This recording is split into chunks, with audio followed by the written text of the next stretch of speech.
Train the muscles, not the joints.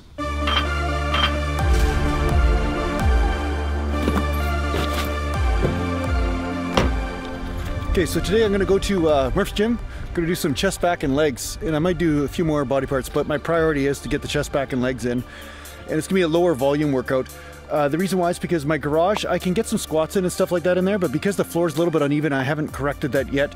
Sometimes I don't like doing the big compound movements in there as much at this point. So the days that I can't get to the gym or I don't feel like driving an hour, I'm gonna work out in the garage and do some of the smaller body parts and assistance type work, and then I'll make sure that I get in my major muscle groups when I go to the gym. Now this changes on a day-to-day basis, but sometimes if I went for a few days where I haven't been able to get to the gym, but I've been doing more smaller stuff in my garage, like I haven't been doing like the bigger type movements like squats and deadlifts and stuff, then I will go to the gym and make sure I get those big compound movements out of the way, because they are the core of the training. I mean, you want to make sure that you're getting the whole body movements as well as the smaller stuff, right?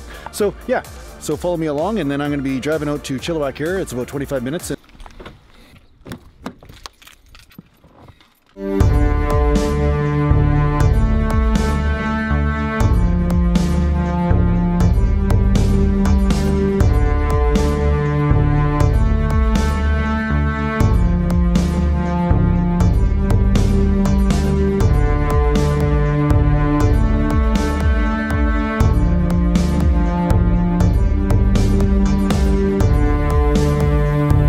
And I'm here. Oh.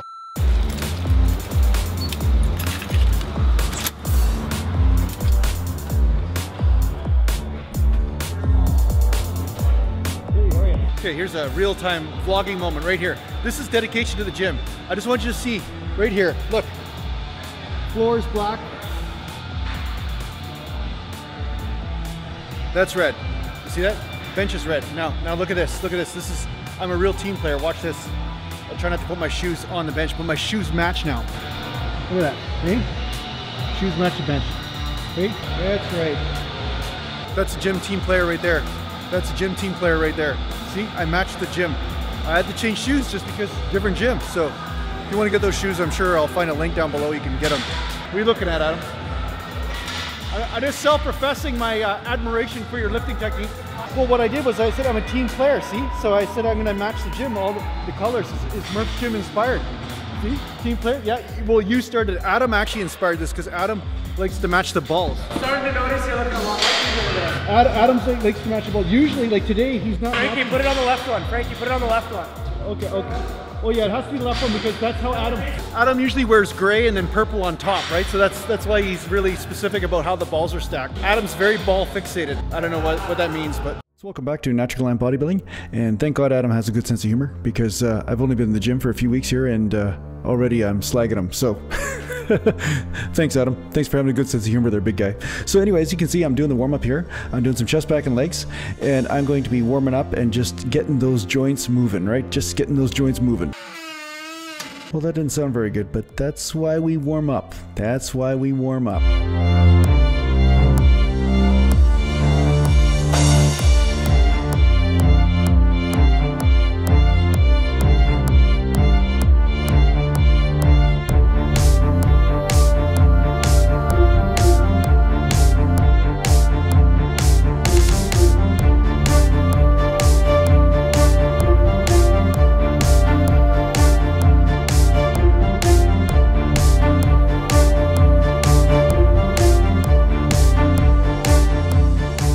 Today I'm going to do some squats, some chest, and some back. Okay, so I'm going to do the 3 big ones, as far as the 3 big body parts, not the 3 big lifts, but 3 big body parts.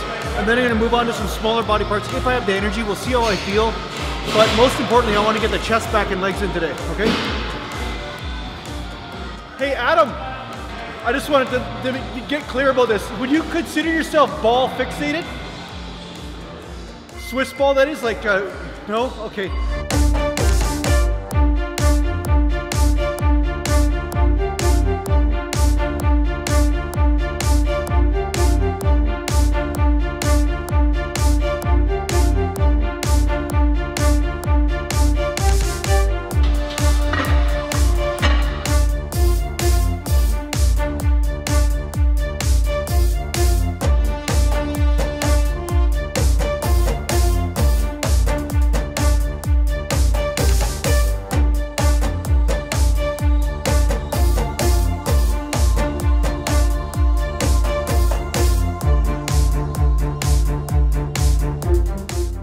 today as I'm working out here, I want to talk to you a little bit about breaking your own rules.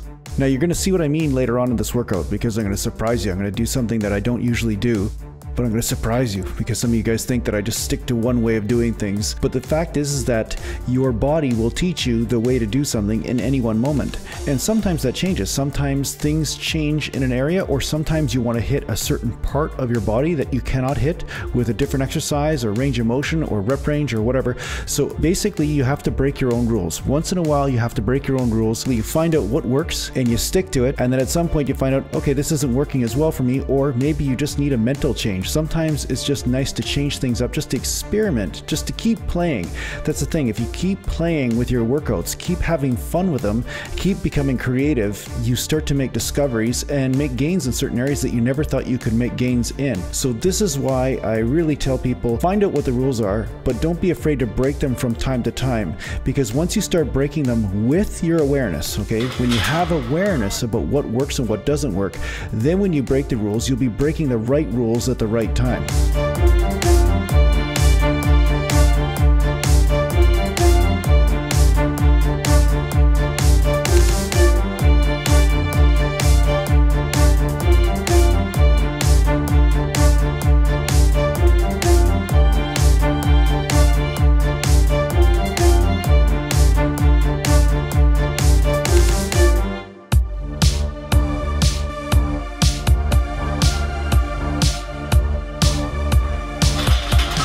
So today I decided to rep out with 315 because I wanted to get higher reps.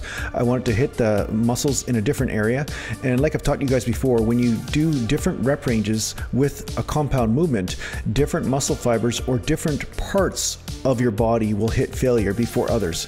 So for instance, if I'm doing 5 reps on squats, I find that hits different muscles as opposed to when I'm doing 15 reps on squats. You know what I'm saying? Like different muscles will start to handle the load.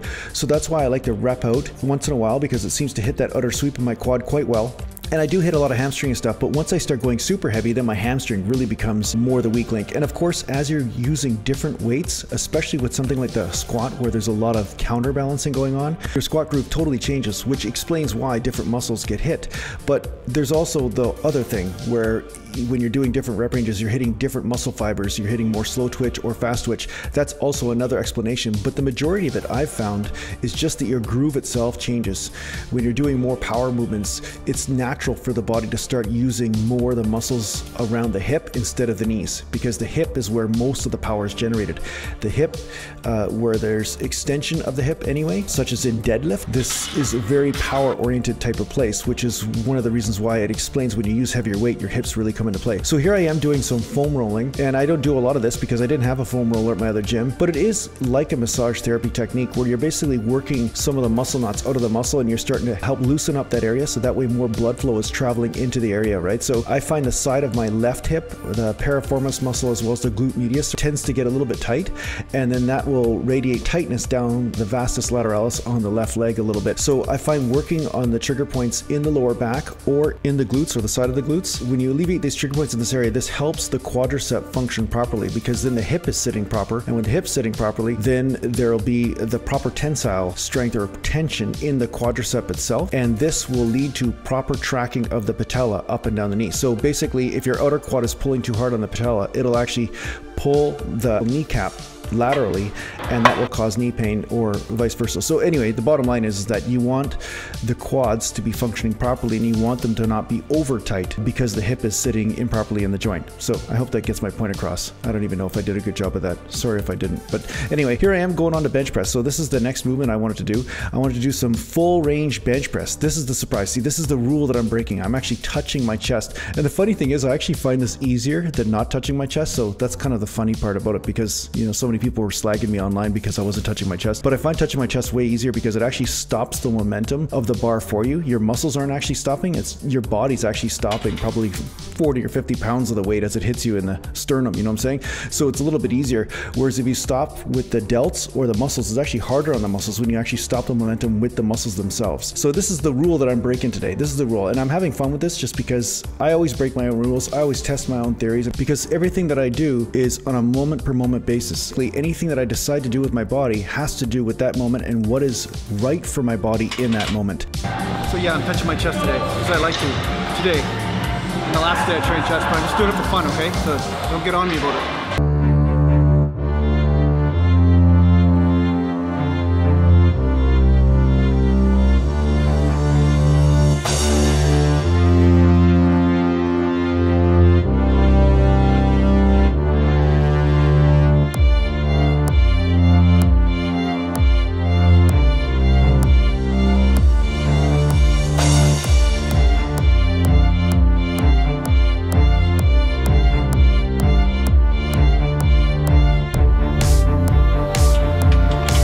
Touch 275, all right.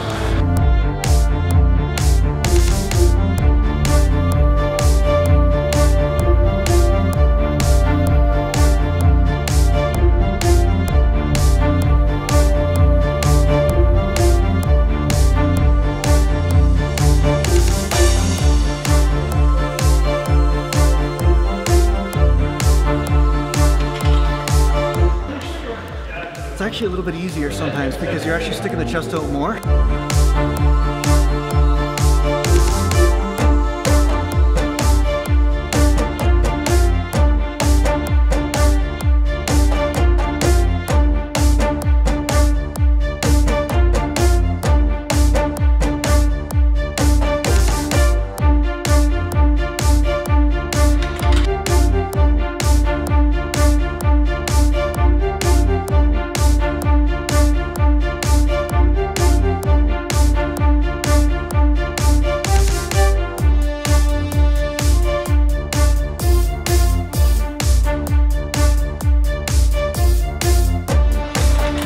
I just love training at Murph.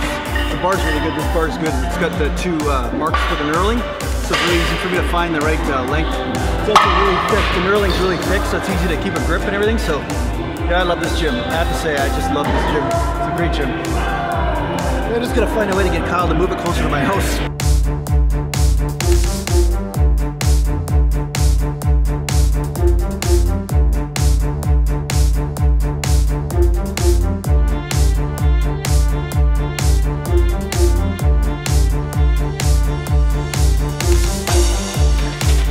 So really what I'm saying is that there are no rules except for the rules that the body is teaching you or giving you in any one moment.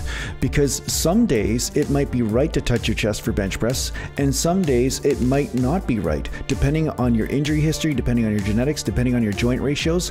Some days it might be right to squat ass to the grass or rake to the floor if that's the way you're built, if that's the right thing for you. And some days it might not, or maybe it never is the right thing for you. But in any one moment, the body will tell you. Based on your relationship with the body, you will get an understanding and a feeling and a sense whether something is right or not for you. Now, the reason why I'm talking to you about this is that a lot of people will approach the gym from a very mental standpoint. They will read something somewhere and say, this is a rule, and then I stick to that rule no matter what's happening. But the fact is that there are a million different variables and things that happen in your life that will change the rules.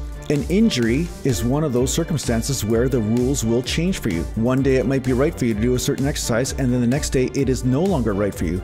Another circumstance where this might apply is that if somebody is built differently than you are, and they are giving you a rule which does not apply to you, but they are saying that it does. You see, that rule might apply to them just fine. Maybe the exercises they're doing might be the perfect thing for them, but it does not mean that it may be the perfect thing for you. It might be, but maybe it's not. So only through your connection with the body, only through you getting a deeper feeling, a deeper connection to what's happening, will you be able to understand this.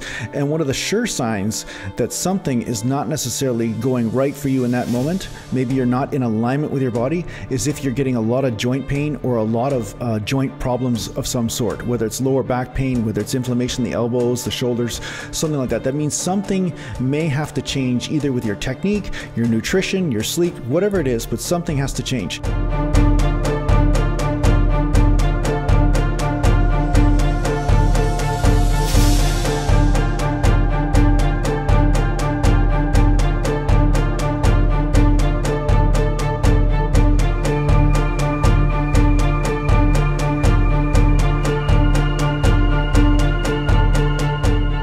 So you can see how rules can work against you if there's a certain technique that's applied at the wrong time or the wrong circumstance. If you have an inflamed up shoulder, perhaps it's not the best time to be doing 5 reps with a real extended range on a bench press or a dumbbell press or something like that. Or maybe it's not the right time to squat ass to the grass if you have ligament problems in your knee, or if your hips are kind of giving you problems. So the thing is that you want to basically let the body teach you the rules. The body will teach you the rules, and you'll notice that you'll become your own worst hypocrite, like I always say, because there are some things that will apply to you in any one circumstance, and then all of a sudden they no longer apply to you, because the body's always going through changes. And if you start to flow with these changes, you will get a much larger result and a much longer career as a bodybuilder.